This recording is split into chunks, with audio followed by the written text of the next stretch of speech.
et aussi à tout le monde en tout cas. Que Dieu vous bénisse.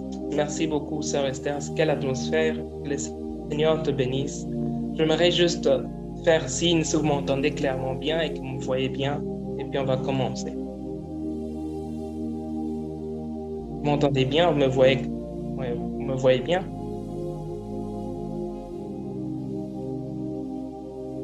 Vous me recevez, s'il vous plaît? Oui, oui. Exact. Yes, présent. Merci beaucoup. J'entends très bien. Ok. Nous allons lire les Écritures. J'ai besoin de deux personnes pour m'aider à lire. Nous allons lire, disons, la première écriture que nous allons lire aujourd'hui, c'est dans le livre de Genèse. Nous allons lire de Genèse 1 jusqu'au 3e verset. Et la deuxième portion d'écriture, nous allons lire dans Jean 1 de 1 jusqu'à 5. Et je crois que moi, je vais aussi lire 1 Jean. Et puis, on va commencer.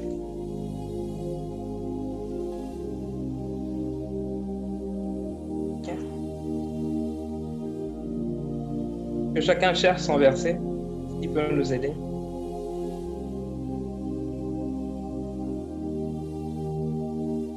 Moi, je vais lire 1 Jean. 1 Jean 1, de 1 jusqu'à 5.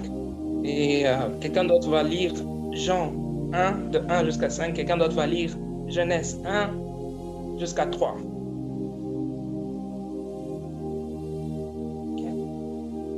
Je peux commencer, moi qui ai déjà trouvé Jean ici, je peux commencer 1 Jean. Je lis 1 Jean. Ok. Ce qui était dès le commencement, ce que nous avons entendu, ce que nous avons vu de nos yeux, ce que nous avons contemplé et que nos mains ont touché concernant la parole de vie. Car la vie a été manifestée, nous l'avons vue et nous lui rendons témoignage et nous vous annonçons la vie éternelle, qui était auprès du Père et qui nous a été manifestée. Ce que nous avons vu et entendu, nous l'avons aussi annoncé à vous aussi, afin que vous aussi, vous soyez en communion avec nous. Or, notre communion avec le Père est avec son Fils Jésus-Christ. Et nous écrivons ces choses afin que notre joie soit parfaite.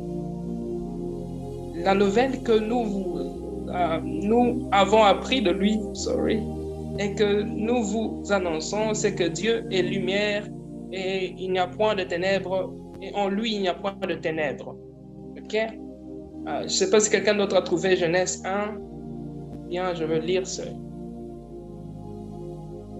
Ok, je vais lire Genèse 1. Ah. Gloire à Dieu. Merci beaucoup. Ok, vous pouvez.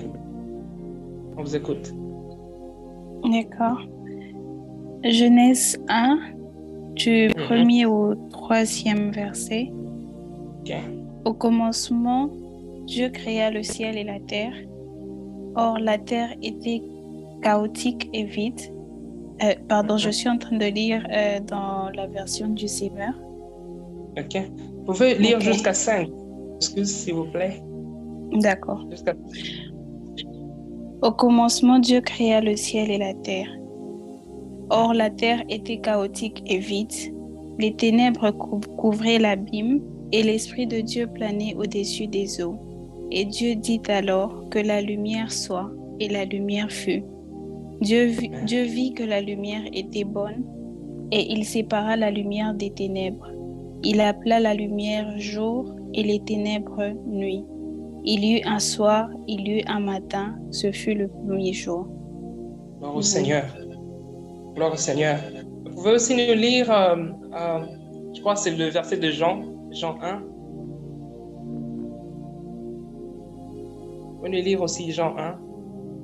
Jean 1 jusqu'à du 1er au 5e verset. Je n'ai pas dit 1 Jean, c'est Jean cette fois-ci. Jean du 1er au 5e verset. Je peux lire? Merci, Président. D'accord, nous lisons Jean chapitre 1, à partir du verset 1er jusqu'au verset 5, au nom de Jésus-Christ. Au commencement était la parole, et la parole était avec Dieu, et la parole était Dieu. était au commencement avec Dieu, et toutes choses ont été faites par elle, et rien de ce qui a été fait n'a été fait sans elle. En elle était la vie, et la vie était la lumière des hommes. 5. Enfin, la lumière luit dans les ténèbres, et les ténèbres ne l'ont point reçue. Amen. Gloire à Dieu. On n'a même pas entendu tellement que c'était si bas. Oh, Ok, gloire à Dieu. J'espère que ça va quand même rester ainsi. Que Dieu nous bénisse. Ma mission ce soir est de nous parler de la parole de vie. Vous savez que nous sommes dans un mois où nous parlons de la puissance de la parole. La fois passée, le président nous a parlé de la puissance de la parole. Et aujourd'hui, je veux nous parler de la parole de vie. Donc, je veux vraiment, comme mission, nous parler que de la parole de vie. Alors, pour commencer, vous savez que quand nous lisons les livres de Genèse, comme nous avons lu, c'est que Dieu a fait tout, a mis le début et la fin de toutes choses dans le livre de Genèse. C'est qu'il n'y a rien qui se produit après qui n'a pas bien été déjà établi dans le livre de la Genèse. Le Seigneur a remis toutes choses. Même, vous voyez comment il fait l'homme. Il dit, faisons l'homme à notre image, à notre ressemblance. Quand vous suivez, le but et la fin derrière, c'est qu'un jour, Christ prenne la chair afin qu'il vienne de la manière humaine. C'est quand vous lisez les livres de la Genèse, vous voyez Dieu déjà mettre les choses, établir les choses comme la lumière et les ténèbres. Il sépare ces choses déjà dans la Genèse. Avant qu'il ne puisse créer l'homme, il a d'abord rendu la terre vivable en mettant des choses pour que l'homme, une fois qu'il soit là, qu'il n'aille pas à rechercher. Déjà, il a prévu dans la Genèse que Christ devait venir en disant à la femme, en disant au serpent, je m'excuse, que la postérité de la femme va t'écraser. C'était déjà dans la Genèse. Parce que quand vous lisez le livre de la Genèse, c'est un livre prophétique déjà dans le début. On ne sait pas comment dire. On peut se dire, il connaît la fin du début ou le début de la fin. Dieu est Dieu dans sa manière de faire des choses. Alors, j'aimerais juste nous encourager déjà ce matin à se dire, la parole de vie. Quand nous entendons ce thème, parole de vie, qu'est-ce qui vient à notre cœur?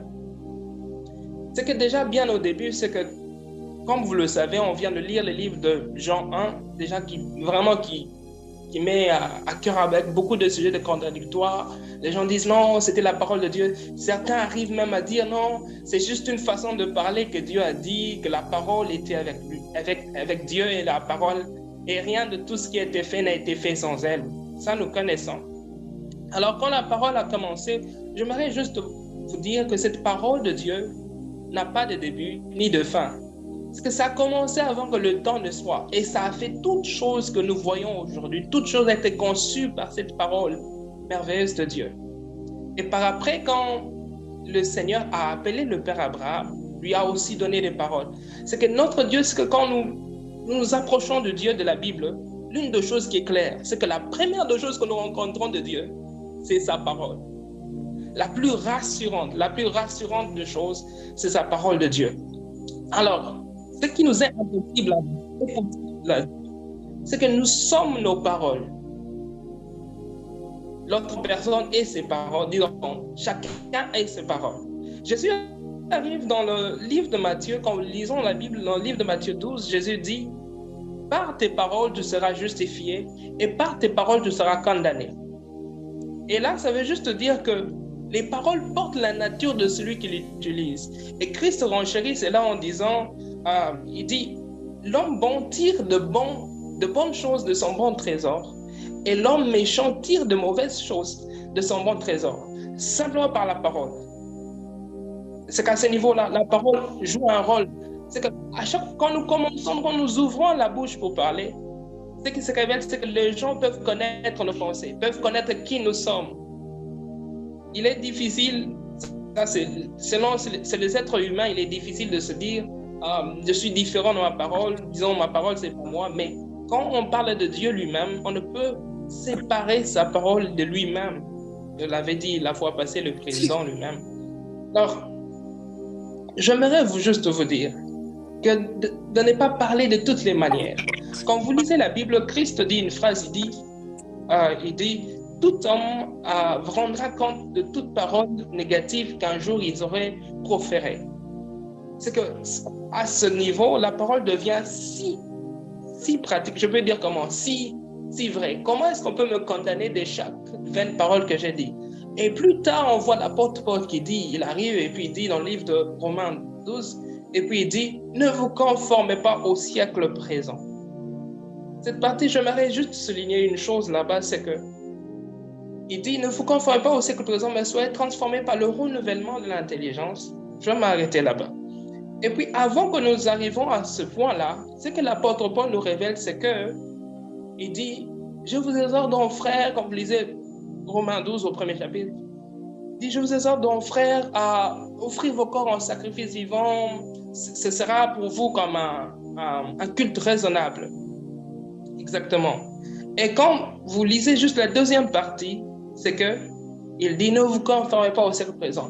On se dit, Paul, pourquoi il y a cet échange de choses? Pourquoi il a commencé par d'abord nous dire, offrez-vous, puis deuxièmement, il nous dit, ne vous conformez pas.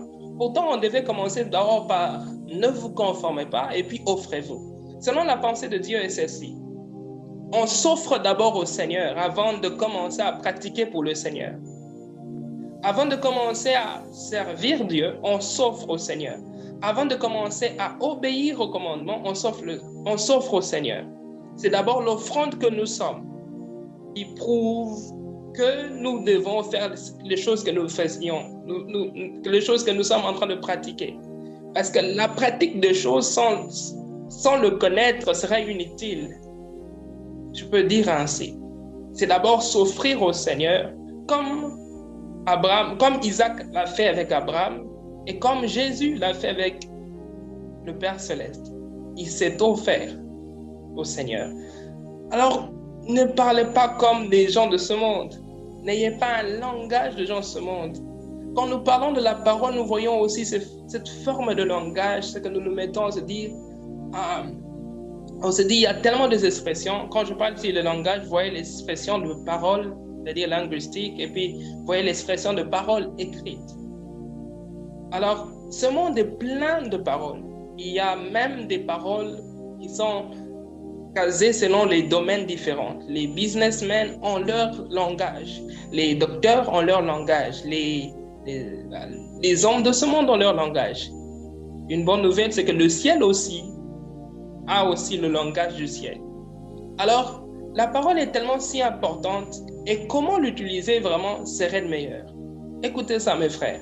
Si je veux changer la nature de quelqu'un ou modifier quelque chose dans quelqu'un, je n'ai pas besoin d'aller loin. J'ai juste besoin de lui changer sa manière de parler. Si je peux modifier le langage d'une personne, je peux modifier ses valeurs. Ok. Vous allez vous dire, non, c'est juste une phrase. Ok. Par les incantations, les hommes font des phrases. Ils profèrent des paroles. Ils disent des paroles. Vous ne pouvez pas faire quelque chose d'esprit sans pour autant parler. Parce que ce qui a fait... Ce qui a fait ce monde que nous vivons aujourd'hui, c'est le spirituel. Et quand Dieu a commencé à faire ce monde, l'une des premières choses, il a parlé. Il a parlé. Parce que pour faire l'impact dans ce monde, il nous faut avoir une parole suffisante qui a du poids. Alors, revenons sur le langage. Alors, comme je disais, le langage est vraiment multiple dans ce monde. Il y a plusieurs façons de parler, plusieurs façons de dire. Il n'y a pas que ce langage de bouche. Il y a aussi le langage de signes, mes frères. Et tout, ça va dans le même côté. Je nous rappelle que nous parlons ici de la parole de vie. Alors, quand cette parole merveilleuse est venue, quand Christ est venu, les hommes ont dit de lui qu'aucun homme n'a parlé comme lui. Vous savez, mes frères, c'est soit nous parlons de deux manières. Soit nous parlons positivement, soit nous parlons négativement. Et soit nous parlons dans un sens de bénir, soit nous parlons dans un sens de maudire. Vous savez que la parole est le seul élément qui peut construire et détruire. Par nos paroles, la Bible dit, la vie et la mort sont au pouvoir de notre langue. Et vous voyez comment quand vous lisez les livres de Jacques 3, comment Jacques est en train de dire combien on peut dompter des animaux, on peut éduquer telle chose, on peut faire ceci, on peut faire au large, mais on ne peut pas dompter notre langue. Et il finit par ce point pour dire, il commence par celui, en disant, celui qui sait garder sa langue est un homme parfait. Je veux dire, juste la perfection consiste à ce que je maintiens ma langue. C'est étrange. Alors quand Christ, lui, il est venu, il avait tellement une telle autorité que sa façon de parler était différente. Et les hommes ont dit de lui qu'ils n'ont jamais vu un homme parler comme lui. Alors à ce niveau ici, mes frères, c'est quand il est entré dans la vie, dans nos vies, quand Christ est venu, les choses ont changé. Par sa manière de faire, sa manière de parler, Christ avait tellement une telle assurance, sa façon de parler. Et non simplement il parlait, mais il portait la vie. Déjà vous dire que la parole de Dieu en soi elle-même, elle est déjà puissante. La parole de Dieu en lui-même, vraiment, est déjà puissante. La parole de Dieu en lui-même déjà porte la vie. Mais quand nous parlons de parole de vie, nous parlons d'abondance de vie de Dieu. Vous rappelez qu'il est écrit dans la Bible que le bon berger est venu pour donner la vie et la vie en abondance. Cette vie en abondance, parole. Ok. Alors, vous savez qu'on ne peut séparer la parole de Dieu de lui-même. Vous savez que la parole de Dieu que nous avons, la Bible, elle est divisée en deux parties, qui sont l'Ancien Testament et le Nouveau Testament. Et vous savez aussi qu'on ne peut pas séparer sa parole, on ne peut pas séparer la parole de Dieu de lui-même. Il est sa parole, il fait sa parole, il consulte sa parole. Sa parole est souveraine, vous savez. Alors, même quand le Seigneur Dieu prenait sa parole et l'attribuait à quelqu'un d'autre, cela ne diminue en rien sa capacité authentique, sa puissance authentique. Ça demeure la même. Je peux dire à quelqu'un d'aller dire à une autre personne que je t'ai parlé ainsi, sans ma présence, il n'y aura pas de fait. Mais le fait que le Seigneur Dieu nous donne sa parole afin qu'on puisse aller et le dire, ça garde son autorité et sa puissance. Rappelez-vous que la renommée de l'Éternel, c'est accrue à cause d'accomplissement des promesses. Comment il a fait des promesses? Il a parlé pour faire ses promesses. Et David, il était tellement tellement intense dans l'adoration, il disait à l'Éternel, oh toi, oh Dieu, tu n'es pas comme ceux des autres dieux qui ont des bouches qui ne parlent pas, qui ont des yeux qui ne voient pas, qui ont des oreilles qui n'entendent pas. Parce que notre Dieu est celui qui parle. Vous savez aussi, mes frères, que sur la parole de Dieu, il y a toujours cette idée qui vient autour, c'est que il y a de ceux qui disent, nous on supporte le logos, et de ceux qui disent, nous on supporte le réma. La différence, c'est que le logos n'est que la parole de Dieu écrite. C'est-à-dire la pensée ultime de Dieu, c'est qu'il a prédéfini depuis le temps ancien. On a écrit ça sur la parole. Disons, dans la Bible que nous avons. Ce que nous avons, c'est le logos. Et les rémans, c'est ce qui vient de la bouche de Dieu. Vous vous souvenez la phrase que Jésus dit, l'homme ne vivra pas de pain simplement, mais de ce qui sort de la bouche de Dieu. Ça, c'est les rémans. Alors, Dieu nous dit qu'on ne peut pas vivre sans le réma. Alors, il y a un groupe de ceux qui se disent, supporte soit le réma, soit le logos. Mais je veux vous assurer, mes frères, que le deux en soi forment une unité. Pour comprendre le réma, pour comprendre le logos, il te faut l'esprit. Et pour avoir le réma, il te faut l'esprit.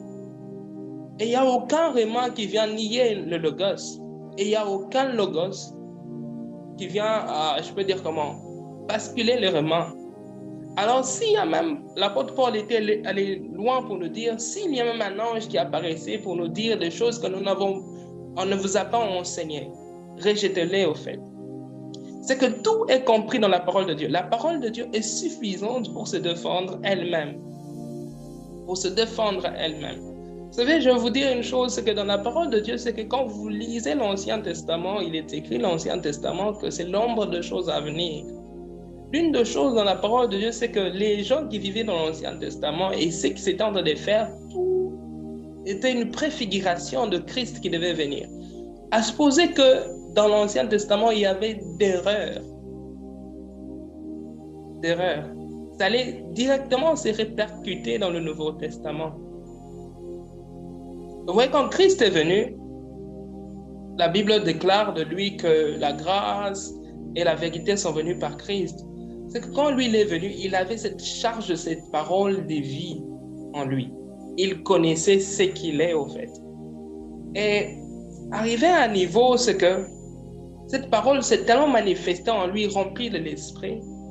Il a été poussé par l'esprit pensant à, comment je peux dire, pour être tenté par le diable, on le sait tous. Mais j'aime cette partie du fait que l'ennemi pensait qu'il connaissait les Écritures, jusqu'à ce qu'il rencontre Jésus plein de l'Esprit. Le Saint-Esprit, il est d'un autre niveau. Pour comprendre la parole de Dieu, pour avoir l'idée claire sur cette parole de Dieu, il nous faut l'Esprit. Il nous faut en tout cas l'Esprit. Et Paul arrivait à un niveau, se dire, la parole de Dieu n'est pas, il est en train de dire, dans les Épîtres, il est en train de dire, la parole de Dieu n'est pas, comment je dirais, n'est pas basée sur les discours persuasifs, mais sur la puissance, sur la démonstration de puissance. Alors, mes frères, il n'y a aucune puissance de Dieu qui ne se démontre. Si Dieu est puissant, il démontre toujours. C'est que tout ce que Dieu a fait dans sa grandeur, il la démontre. C'est comme ça que le livre de Romains 1:20 dit que nous voyons la grandeur de Dieu par les multiples créations qu'il a déjà faites. C'est que tout ce que Dieu est dans son être, s'il ne nous le révèle pas, même dans la nature, nous ne le connaîtrons pas. La Bible dit, la nature ne nous enseigne-t-elle pas? C'est que Dieu s'est révélé dans toutes choses. Toute chose le révèle. Parce que c'est lui qui l'a fait. Parce que c'est lui qui l'a créé. Parce que c'est lui qui l'a fait. C'est comme ça que Jésus dit, si vous ne vous levez pas afin de m'acclamer, les pierres se lèveront.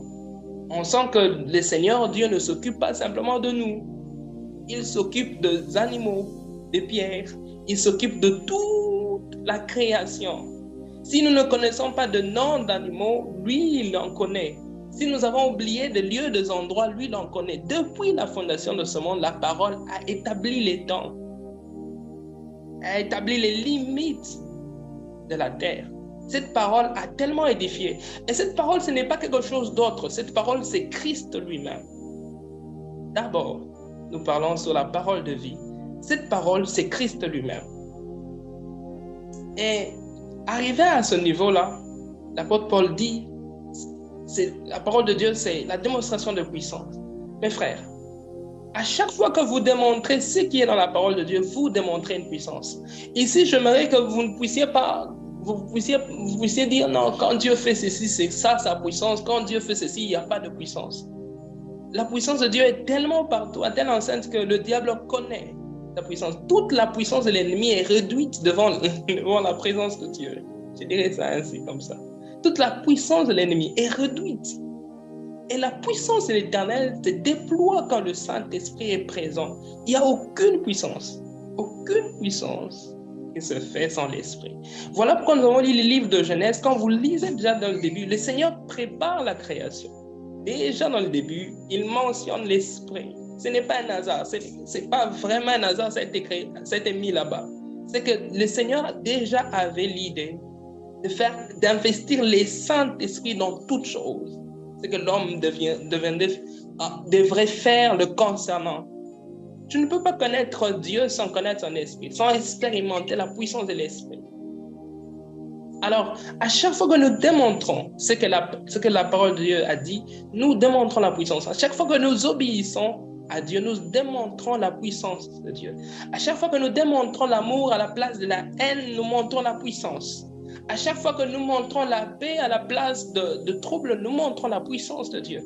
À chaque fois que nous démontrons quelque chose de Dieu, démontrons sa puissance révélatrice. Elle est là avec nous. Et cette parole, mes frères, c'est que à chaque fois que la parole de Dieu est venue chez un peuple, la parole de Dieu a eu deux fonctions différentes. C'est que d'abord, la parole de Dieu, c'est qu'elle vient faire, c'est qu'elle vient nous guérir et elle vient nous sauver.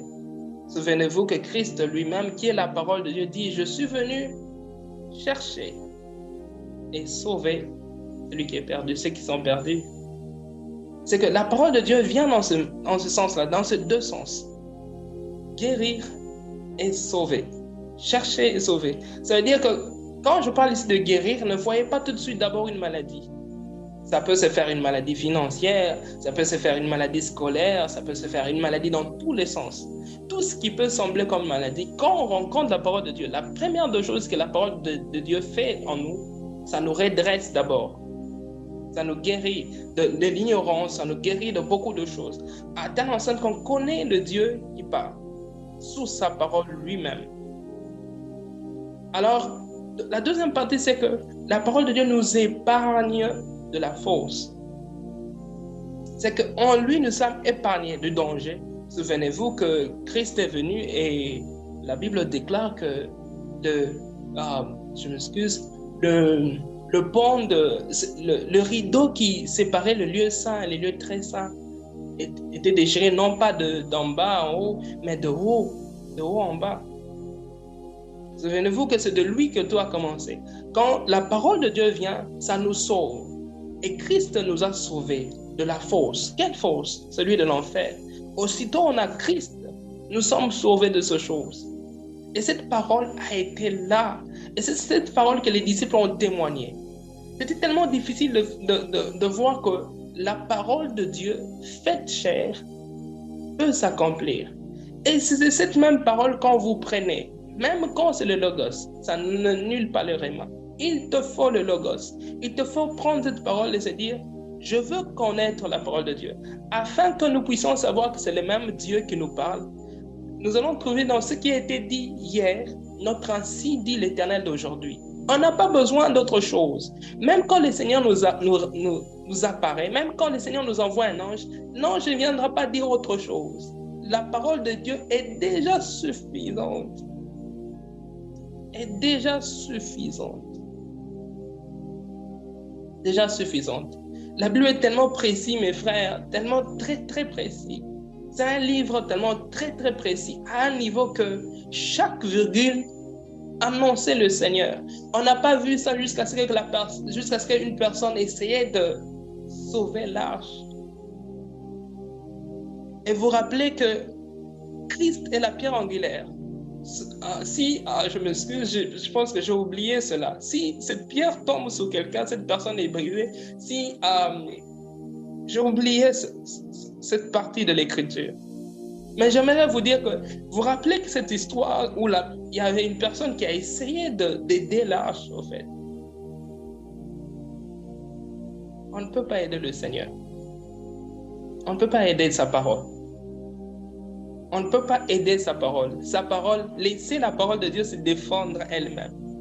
Dans tout ce qui est comme mystère, c'est parce que simplement le Saint-Esprit ne nous parle pas de nous révéler ce qui est dans la parole de Dieu.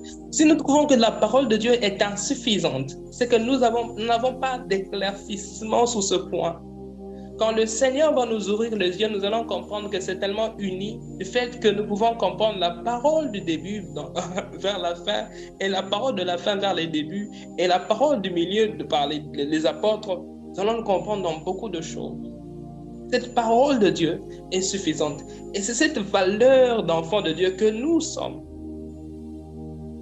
que nous devons maintenir. Mes frères, vous savez que le langage de l'homme, le langage humain peut changer et toujours changer par l'environnement qui nous entoure. Ton environnement va déterminer les types de langage que nous aurons. Mais je vous assure, la parole de Dieu est le bon environnement sur ce que nous sommes. Pour notre croissance, il nous faut la parole de Dieu. Il nous faut prendre sa Bible, la lire tout le jour. Ce n'est pas un travail fatigant. je suis en train de m'instruire. Il me faut lire cette parole de Dieu. Ce n'est pas la parole de quelqu'un d'autre, c'est la parole de l'Éternel écrite.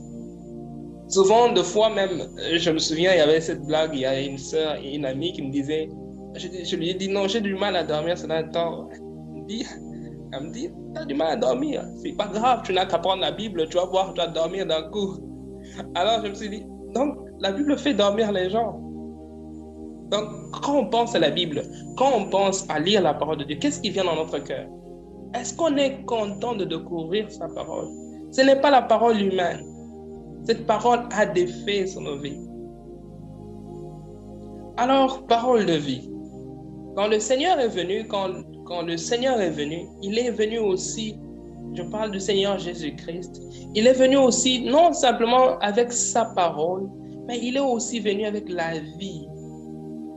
Donner sa propre vie. Il est venu avec sa vie. Alors, quand il est venu, la Bible témoigne que partout où il y avait les ténèbres, la lumière se montrait.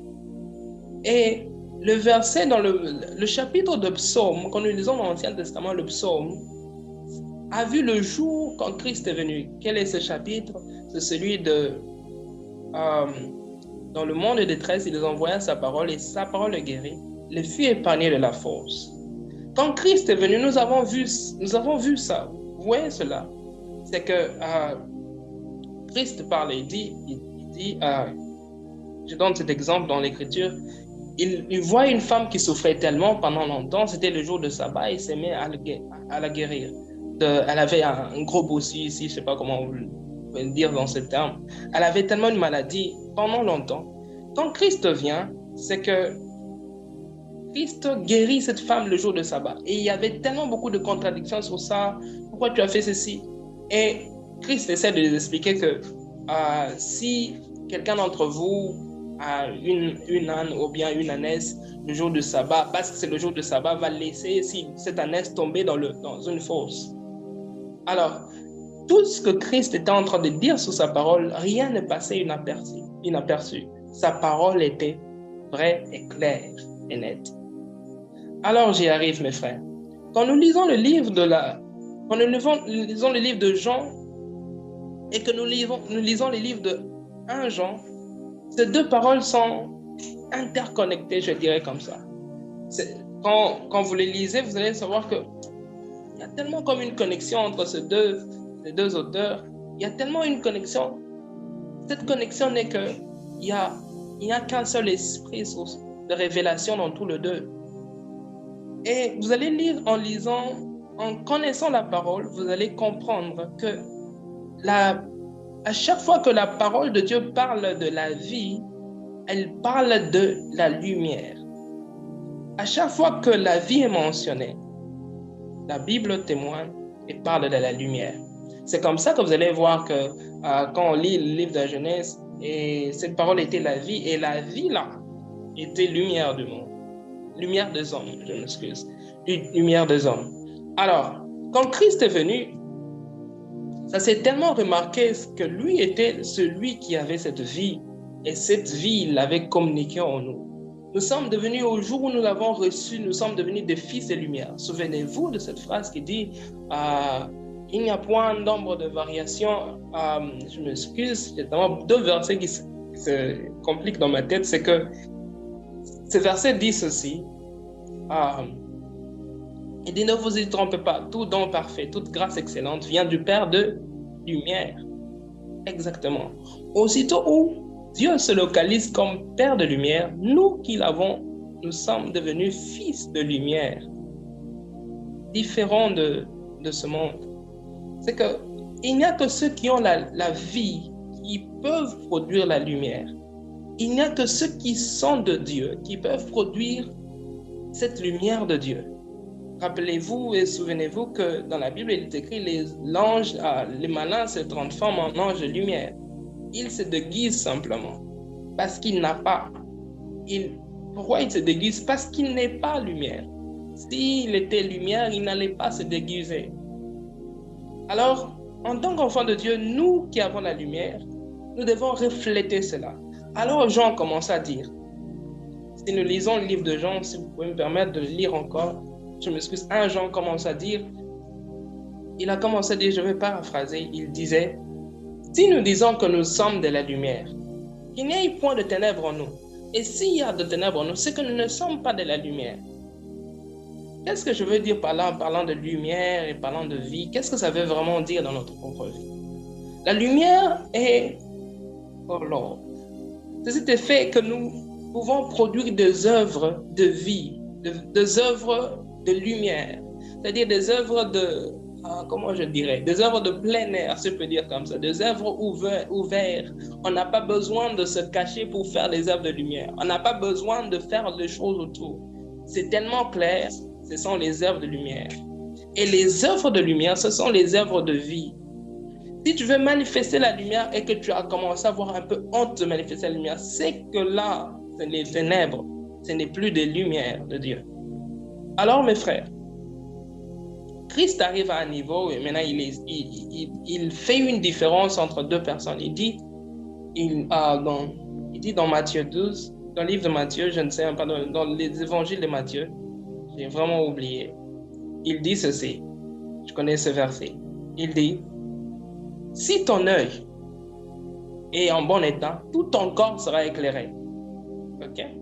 Mais si ton œil est en mauvais état, et si cette lumière qui est en toi, combien grandes seront les ténèbres qui t'entourent? Ça m'étonne. Je me dis, pourquoi il parle de œil en même temps et puis après il parle de lumière qui est en toi? Pourquoi? Pourtant, on sait que Dieu a séparé déjà la lumière de ténèbres, déjà dès le début. Et déjà, même dans un Jean, on déclare que Dieu n'est pas un Dieu de ténèbres. Ok? Alors, déjà à ce niveau-là, on sait savoir que Christ est celui de la lumière et ceux qui ne sont pas de lumière sont de ténèbres. Il y a comme deux camps, mais c'est pas vrai, il n'y a qu'un seul créateur. Alors de ce fait, cette lumière que nous sommes, cette lumière de vie que nous avons, aussitôt nous avons reçu Christ, nous avons reçu la vie, aussitôt nous avons reçu la vie et nous avons reçu cette lumière. Alors Christ essayant en parlant de deux personnes pour dire, c'est lui qui est en bon état, je peux dire, c'est un chrétien spirituel vraiment, un chrétien spirituel basique. Et celui dont l'œil est en mauvais état, il se trompe à lui-même, pensant qu'il garde la lumière, mais pourtant cette lumière est ténèbre. Sa vision n'est pas bonne. Et vous vous rappelez quand l'apôtre Paul parle, il dit,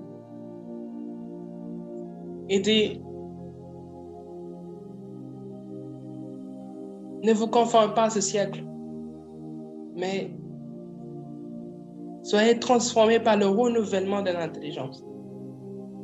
À ce niveau-là, cette transformation-là, il faut être dans la lumière. Ces deux ténèbres n'ont pas ce renouvellement de l'intelligence. Et quand vous allez voir que l'apôtre Paul parle en utilisant les termes comme siècle présent ou siècle à venir, vous allez entendre beaucoup plus avec Jésus en parlant. Jésus a beaucoup ce sens en disant siècle présent, siècle à venir. Quand on parle du siècle présent dans la Bible, on veut juste parler de ce monde. Et quand on parle du siècle à venir dans la Bible, on veut parler du ciel qui va venir, le ciel où on va habiter.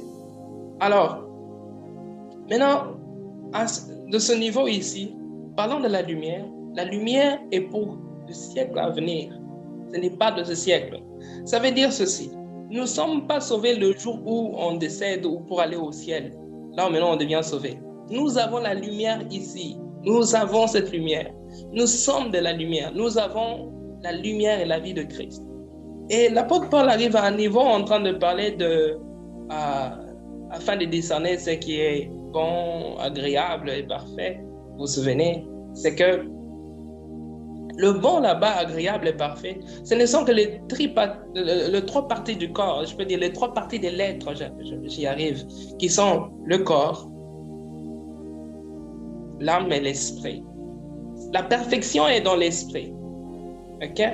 Ce qui est agréable est beaucoup plus dans l'âme. On sent des choses. Mais ce qui est bon, c'est vraiment le corps.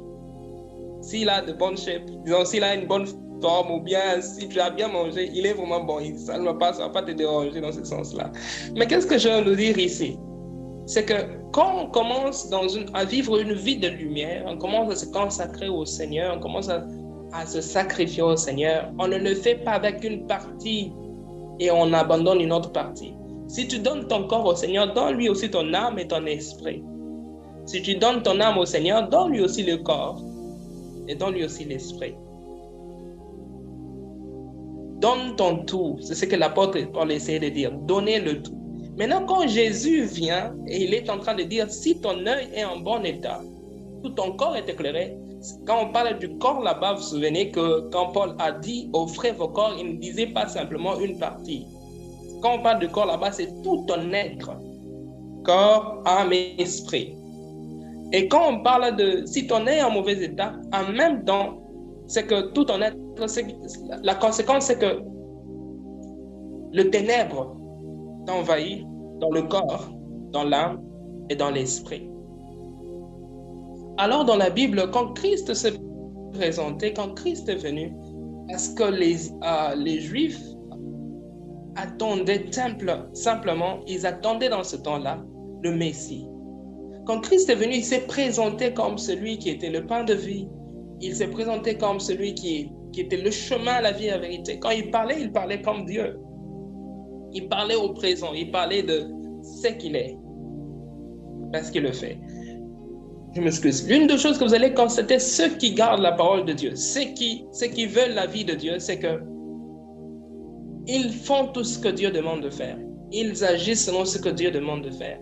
Et aussitôt on commence à ne pas agir comme ce que Dieu demande de faire, c'est que la première des choses que vous allez savoir que ça a changé, ce n'est pas d'abord ça, c'est d'abord nos paroles. Notre langage commence à changer. Je vous assure, constatez-les bien. Si quelqu'un commence à changer de parole, c'est qu'il commence à changer de position d'être. Alors, dans la Bible, il y avait souvent ce deal entre les groupes de pharisiens, des sadducéens. Il y avait de ceux qui croyaient à la résurrection. Il y avait aussi de ceux qui ne croyaient pas à la résurrection. Pour ceux qui croyaient à la résurrection, un jour, la Bible parle et dit, il y a un sadducéen qui s'approchait de Jésus et lui dit, Maître, il y a point de résurrection. Et vous savez que Christ avait beaucoup d'énigmes à régler. Il arrive devant Jésus et lui dit, regarde, ici il y a une histoire dont un homme avait 7 frères.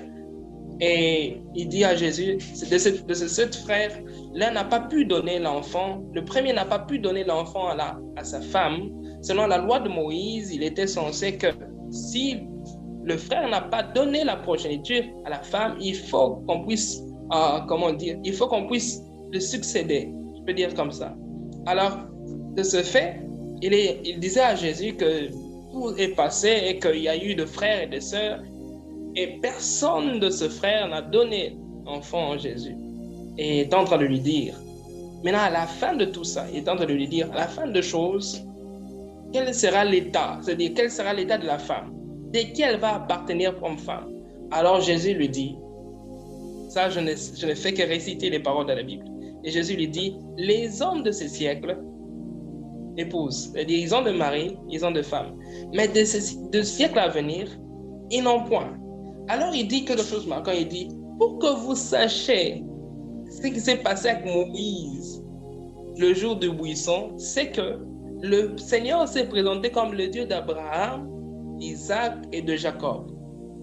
C'est qu'Abraham, Isaac et Jacob ne sont pas morts, ils sont vivants à ses yeux. Dieu n'est pas un Dieu de morts, mais des vivants. Vous vous rappelez que dans la Bible, il y a cette histoire où l'homme dit, non, je veux te suivre, mais libère-moi afin que je puisse enterrer mon père. Et la personne est en train de dire ça, Christ lui dit, laissez le mort enterrer leur mort. Ok. Tout celui qui n'a pas Christ n'a pas la vie. Tout celui qui n'a pas Christ n'a pas la vie. C'est bizarre. On peut être riche, on peut avoir de l'argent, on peut même être influenceur. Si on n'a pas Christ, mes frères, on peut même aller sous la ligne. on peut tout faire. Mais si on n'a pas rencontré la vie, c'est bizarre, on n'a pas de vie. Si on n'a pas rencontré Jésus, nous n'avons pas de vie. Rien que ceux qui ont Jésus ont la vie. Je ne sais pas comment est-ce que je peux exprimer la tristesse peut-être que je ressens pour certaines personnes. Des fois, je me dis, si on essaie de parler, on va rentrer dans beaucoup de débats. Et que le Saint-Esprit nous aide. Car la vie est importante. La vie est au Seigneur. La vie est au Seigneur. Alors, c'est que Abraham, Isaac et Jacob, tous sont vivants. Tous demeurent vivants dans le Seigneur. Et il n'y a aucune personne qui meurt dans le Seigneur et puis il meurt et puis après c'est fini. Non, non, non. Il vit. Si celui qui perd sa vie pour moi la retrouvera, le Seigneur l'a dit ceci. Alors, ça arrivait à un niveau où les apôtres devaient faire un choix au fait de où aller, de comment aller. Ils arrivent à un niveau et puis après, Christ les regarde comme s'ils s'attendaient à recevoir de quelque chose. Il les regarde et leur dit, et vous, qu'est-ce que vous faites? C'est là que vous voyez Pierre au point de dire, c'est toi qui as les paroles de la vie. Si déjà, cette époque de Pierre, déjà, il pouvait connaître que le Seigneur que nous servons a les paroles de vie. À combien plus forte raison nous? Paroles de vie, c'est vraiment ce que Dieu veut que nous puissions connaître ce soir. C'est que ces paroles peuvent donner la vie. C'est que ces paroles peuvent donner la vie. Si nous l'avons connu hier, ces paroles sont à jour aujourd'hui, ça peut donner la vie.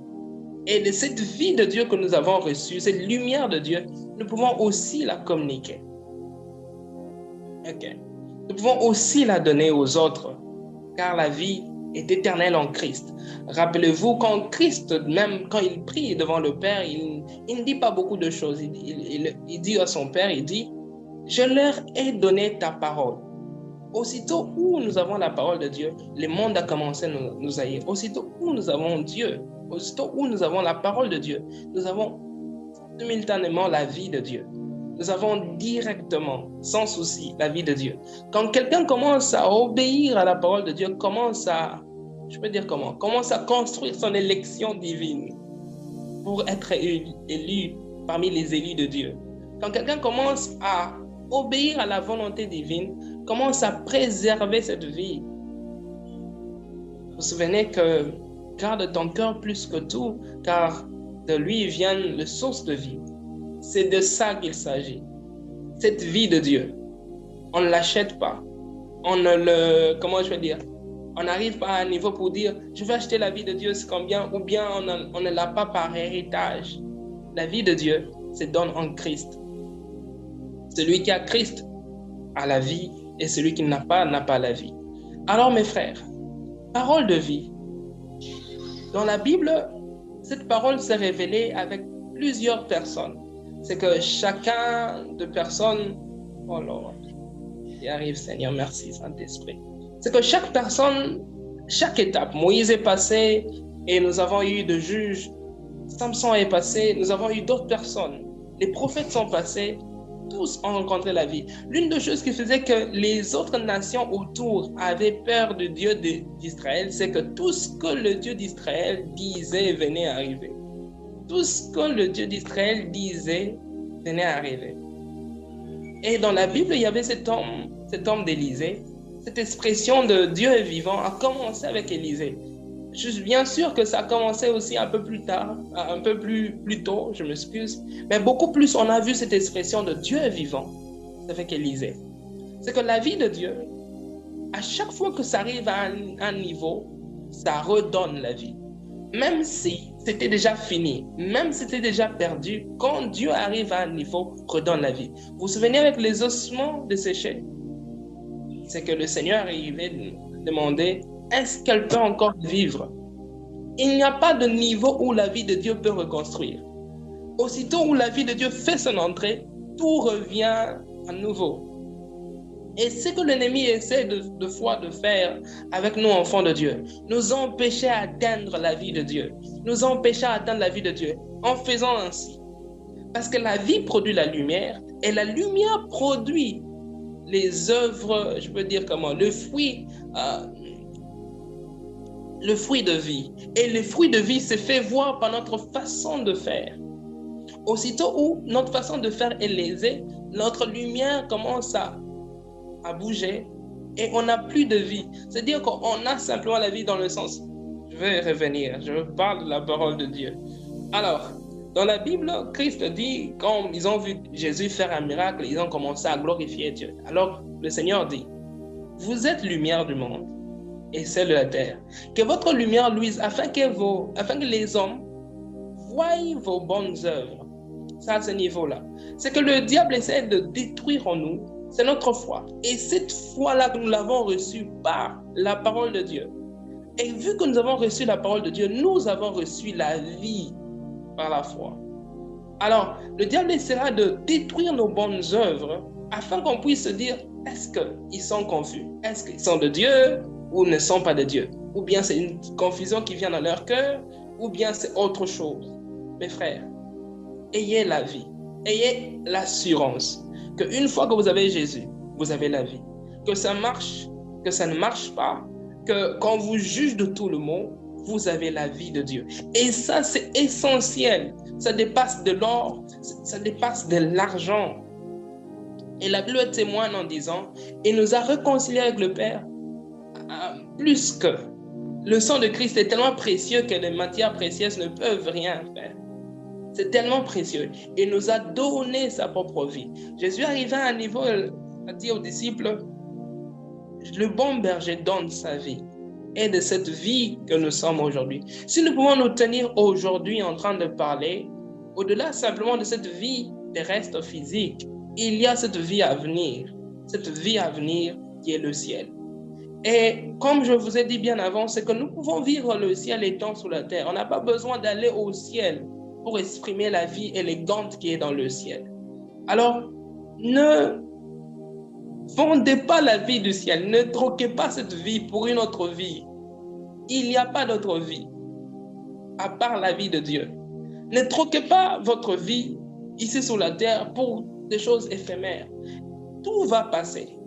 Il n'y a pas un homme si riche ou bien si grand ou si glorieux qui est resté sur cette terre. Il dit non, c'est à cause de sa richesse qu'il a cette vie. C'est à cause de telle chose. Il a cette vie. Tout le monde est passé. Mais ceux qui sont restés, ceux qui ont survécu, c'est eux qui ont eu la vie et la vie avec Dieu. Nous devons être conscients de cette vie. Pendant que nous marchons, nous sommes conscients de la vie de Dieu. Et ces choses en nous fait tout. Ça va même dans nos choix, ça va même partout. C'est-à-dire dans la manière de se comporter. C'est quand on me rencontre, on rencontre une vie. Quand on nous rencontre, on rencontre une vie. Et cette vie parle plus que tout. Cette vie parle plus que la mort. Et Jésus a fait en sorte que le jour où il meurt à la croix, nous avons la grâce et l'excellence de nous approcher auprès du Père, de plaider à cause de lui qui mourait. Alors, cette parole de vie, à quoi ça nous mène au fait? À quoi ça nous donne? J'allais soulever 2 points essentiels. On va en parler de ces 2 points essentiels qui sont, le premier point, c'est être le message vaut mieux que le dire. Être le message vaut mieux que le dire. Être la Bible vaut mieux que le prêcher. Être cette Bible ou cette vie de Dieu. Être cette vie de Dieu vaut mieux que le dire. Celui qui prêche la repentance doit aussi connaître comment pardonner. Et aussi celui qui pardonne. Celui qui prêche la repentance nous montre aussi le pas de comment il pardonne. Quand Christ est venu, la première des choses qu'il a dites, si vous vous souvenez, quand il a commencé son ministère comme Jean-Baptiste, les premières des phrases qu'ils ont dit, repentez-vous, repentez-vous. Et vous vous souvenez, à la fin de tout ça, ce qu'il nous dit, il nous dit, Père, pardonne-leur. Juste à la croix, celui qui prêche la repentance, et aussi celui qui pardonne. Qu'est-ce que je veux dire par là? Parce que je parle de la parole de vie, j'essaie de dire quoi au fait? J'essaie juste de nous dire que Cette vie est vivable et non pas théorique. Il nous faut la vivre pour témoigner. Il nous faut la pratiquer pour témoigner. Il nous faut la vivre. La parole de Dieu, il nous faut la vivre. Comme la parole de Dieu s'est faite chair, il faut aussi que cette parole se fasse chair en nous. Quand on regarde, on se dit, de qui es-tu fils? Qui est ton père? Qui est ta mère? Je dis, non, mon père, non, t'as un truc, t'as quelque chose de différent. Exact. Parce qu'on n'a plus beaucoup de personnes en qui on sait voir la parole de Dieu. Parce qu'il n'y a plus tellement beaucoup de majorité en qui on sait voir. Souvenez-vous que l'univers entier, le monde attend avec un ardent désir la manifestation des fils de Dieu. Les fils de Dieu là n'ont rien d'autre que la parole de vie en eux. Et cette parole de vie nous construit, mes frères. Il nous faut la manifester. Et il nous faut être, et non le dire. On a trop dit la parole de Dieu. Il nous faut maintenant manifester, agir comme elle est. C'est qu'être le message vaut mieux que le dire. Je préfère être ce message. Je préfère ne rien dire qu'on découvre simplement que le messager est passé. Celui qui contient la parole de Dieu est passé. Cette parole que nous avons, la Bible que nous avons, quand nous lisons, quand nous voyons dans les temps anciens, selon chez les Juifs, ils prennent avec tellement beaucoup de valeur que nous pouvons. Vous voyez, quand vous faites, il y a de ceux qui vont dans ce pays de la Bible, j'ai oublié le nom. Oh, Saint-Esprit, aide-moi. Alors, vous voyez comment ils essayent de perpétuer la culture. Cette culture du père Abraham, du père Jacob, ils essaient de perpétuer, du père Isaac, ils essaient de perpétuer cette culture afin de se dire, cette culture est tellement importante. Ils sont simplement en train de le dire. Ils ne sont pas en train de l'être. Si cette parole devenait chère en nous, je vous assure, on n'a pas besoin de trop faire pour dire qu'on est enfant de Dieu. La lumière quittera de nous et nous allons éclairer les ténèbres. Nous allons éclairer les familles différentes à cause de la vie. Mais nous ne manifestons pas les œuvres de lumière. Nous manifestons surtout les œuvres de ténèbres. C'est nous qui sommes dans les mensonges. C'est nous qui sommes dans les, comment on dit, dans beaucoup de choses. C'est nous qui sommes dans ceci, dans les deals. Que Dieu nous aide. On peut le dire simplement au fond de nous. Mais quand on se retrouve seul à seul, est-ce que la parole de Dieu a d'influence? Est-ce que cette vie nous parle? Ou bien c'est simplement question de venir devant lui? J'aimerais nous rassurer que nous avons Dieu tous les jours. Même dans nos mauvais moments, même quand la terre était informe et vide, Dieu était présent. Si Dieu était là pour la terre qui était informe et vide, à combien plus forte raison nous sommes hommes, faits à son image et à sa ressemblance. Dans nos forts moments et nos pires moments, Dieu ne peut pas fuir. À combien plus forte raison? Alors cette parole est majestueuse.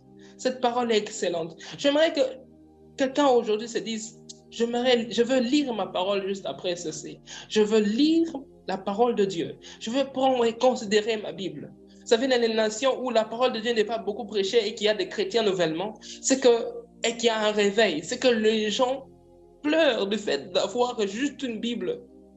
Les gens veulent mémoriser cette parole. Cette parole est magnifique, mes frères. On n'a pas de parole comme ceci.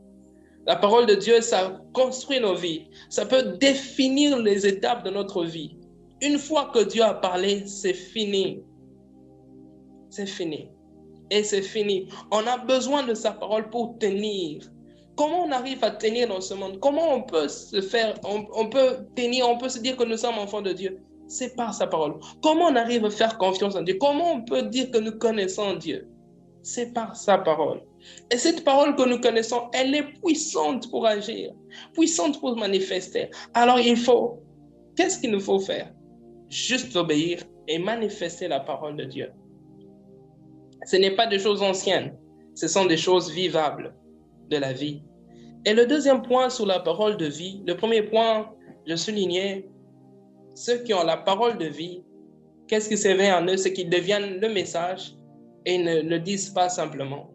Le deuxième point, c'est que ceux qui ont la parole de vie, j'allais dire en anglais, mais je vais dire en français, ils se reposent. Ils sont dans le repos. Comment je peux dire? On n'œuvre pas. Ce ne sont pas nos efforts qui payent. Non, non. C'est notre obéissance. Ce qui pèse devant le Seigneur, ce ne sont pas nos efforts. Ce ne sont pas dans ce monde, je veux vous dire, dans ce monde, ce qui pèse, c'est, disons, il te faut montrer le diplôme de l'étude que tu fais, il te faut montrer le travail que tu fais, il te faut montrer la maison dans laquelle tu habites, le pays, la voiture que tu conduis. Tout ça constitue l'élégance autour de toi. Tout ça fait monter au fait. Mais quant à Dieu, quand on entre dans le repos de Dieu, ce qui compte d'une manière excellente, c'est notre qualité d'obéissance. C'est notre qualité d'obéissance. Il n'y a pas autre chose. Et quand nous entrons dans le repos de Dieu, nous pouvons mieux vivre la parole de vie. Quand nous avons fini à démontrer, à être cette parole de vie, ça nous conduit directement dans le repos de Dieu. C'est que nous nous reposons de tout ce que le monde veut dire. Alors, mes frères, cette parole de vie nous demandera une chose, un sacrifice. Et sachant déjà qu'un sacrifice, mes frères, le sacrifice ne sait quoi dire, le sacrifice subit simplement. Est-ce que nous sommes prêts à nous sacrifier pour cette parole de vie? Si nous avons la Bible à nos mains aujourd'hui, nous devons savoir que cette Bible, pour que nous puissions l'avoir, plusieurs personnes ont fait martyr pour que nous puissions avoir. Et cela nous pousse à dire que quand vous allez voir un groupe de personnes se réjouir, quand vous lisez l'historique derrière, c'est qu'il y a des gens qui se réveillent tôt et qui rentrent le soir pour que certaines personnes se réjouissent à ce niveau-là. Quand vous voyez des enfants sauter, non, pour dire papa, ils ne connaissent pas le poids du sacrifice que papa a apporté. Nous avons un bon Père au ciel qui a porté le sacrifice de nos péchés sur nous, afin que nous puissions vivre sa parole. Je ne vous parle pas de quelque chose de nouveau que vous ne connaissez pas déjà. Vous connaissez ces choses. Alors, quand vous entendez la voix de l'Éternel, mettez-vous en œuvre. Cette parole de vie nous donne le standard de vivre sur cette terre. Aussitôt nous sommes devenus enfants de Dieu, nous sommes devenus quelqu'un d'autre, un autre être qui n'est pas de ce monde. Alors il nous faut tenir par sa parole de Dieu. Il nous faut tenir par les enseignements des apôtres. Il nous faut tenir par cette parole de Dieu. Et c'est cette parole de Dieu qui est la vie. Et c'est cette parole de Dieu qui est une puissance à démontrer. Ne nous demandons pas comment démontrer la puissance de Dieu. C'est simplement par obéissance à sa parole. Tous ceux qui ont démontré la qualité de la puissance majestueuse de Dieu n'ont pas fait autrement qu'à obéir la parole de Dieu. Que Dieu nous bénisse. Que Dieu nous bénisse. Pendant que nous sommes là, écouter ce message, se dire Seigneur, parle-moi. J'aimerais savoir quelle est la partie de la parole de Dieu qui parle de moi. J'aimerais connaître quelle est la partie de la parole dans la Bible qui parle de ma vie. Dans quelle étape de ma vie où je suis, où c'est écrit dans la parole de Dieu. Dans quelle étape où je suis, où c'est mentionné dans la parole de Dieu. La parole de Dieu est tellement vraie dans sa manière de faire, est tellement suffisante qu'on ne peut. Une fois qu'on l'a entendu, David pouvait dire, une fois je t'ai entendu, une fois tu as parlé, 2 fois j'ai entendu. Alors, cette parole de Dieu peut nous changer, nous bouleverser. Ça a bouleversé la vie des apôtres. Ça continue à bouleverser. Je veux le feu de la parole de Dieu. Je veux le feu de la parole de Dieu. Je veux le feu de la parole de Dieu. Je veux le feu de la parole de Dieu. Radia. Je veux le feu de la parole. Quand j'entends la parole de Dieu, qu'est-ce qui s'installe dans mon cœur? Est-ce la tristesse? Est-ce les dégoûts? Ou est-ce la joie d'entendre Dieu parler? Ou bien mon cœur commence à battre la chamade? Quand j'entends certaines personnes, même en route, en chemin, parler de la parole de Dieu, qu'est-ce qui monte dans mon cœur? Qu'est-ce qui monte dans mon cœur? Est-ce la joie? Ceux qui aiment tellement Dieu, quand ils entendent les autres personnes parler de Dieu, ils ont besoin de se dire, mes frères, vous parlez de Dieu. Moi aussi, je vais dire quelque chose. Ça m'arrivait à un niveau. Tellement ça m'arrivait, je me suis dit non, je dois m'arrêter. À chaque fois que j'entends parler de la part de Dieu, à chaque fois que j'entends sur un sujet, j'ai besoin d'entendre plus. Et c'est de ce plus-là que la vie se crée. Si nous supprimons la parole de Dieu de notre vie, nous n'avons plus de vie. Nous n'avons plus de vie. Et c'est sa parole qui nous donne vie. Et c'est sa parole. Alors nous allons demander au Seigneur. J'aimerais que chacun de nous prenne une bonne position de prière. Lagedias.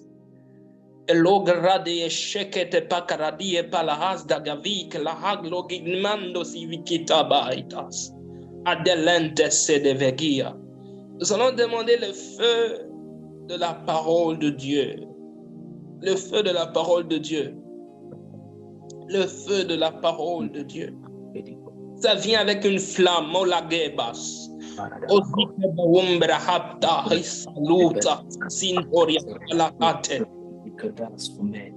Ça vient avec un feu, Raboudni, Mosan, Kuramingo Sangula Maunamili.